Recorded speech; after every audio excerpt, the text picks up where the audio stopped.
Inflation figures for November have just been published. You might want to look away now.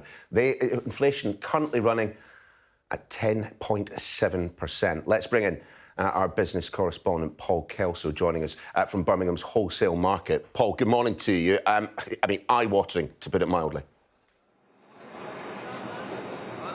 It is an eye-watering figure, almost as eye-watering as the temperatures here this morning. The traders here earning their money this week in these temperatures. But amazingly, that figure, 10.7%, up near 40-year highs, is actually a little glimmer of good news. It's off the peak we saw, what may be the peak of inflation in the last monthly figures of 11.1%. Certainly everybody here and around the country will be hoping this does signify we've hit the top of the inflationary curve. 10.7%, of course, still a huge amount to bear on the cost of living. But traders here saying already they are starting to see a little bit of an impact in a small reduction in prices. They put that down to fuel prices easing slightly, and that could be passing on through to customers. This place serves the restaurants and shops of Birmingham and the West Midlands, so the produce bought here, the price paid in this market, feeds right the way through the local economy into the prices people are paying in the shops. Of course, this number will be watched very keenly also in Westminster. This is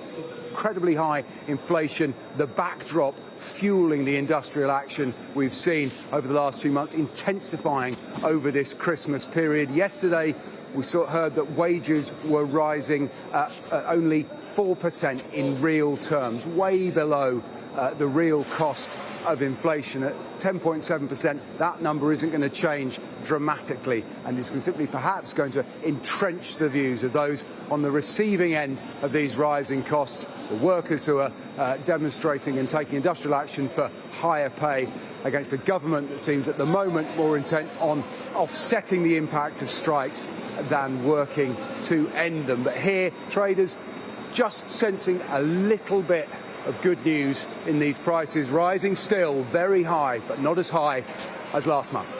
Paul, as you say, those industrial disputes ongoing, negotiations such as they are, not yet completed. With inflation running, a hair away from 11%, does it strengthen or weaken the government's case that to give, huge swathes of the public sector significant pay rises above the 3-4% that some are talking about right now, that would be inflationary in and of itself? Does this weaken or strengthen their case?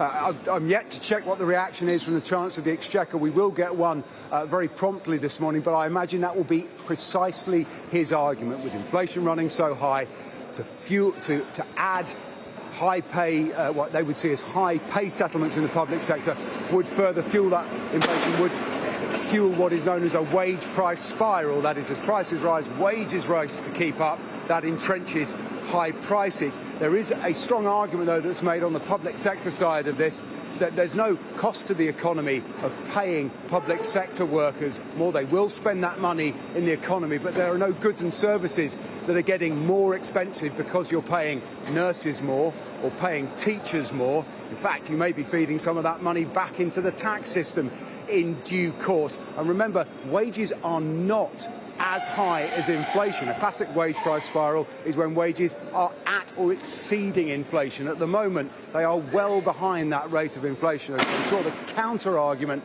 from the unions will be that people simply need enough pay to keep up with prices. And of course, certainly in the public sector, we're seeing the compound impact of a decade of austerity, real wages way below where they were. They haven't kept up with inflation. But that argument is at the heart of these industrial disputes, and I suspect we will see in the coming days those positions entrenching rather than being eased by the fact that inflation may, just may, have reached its peak.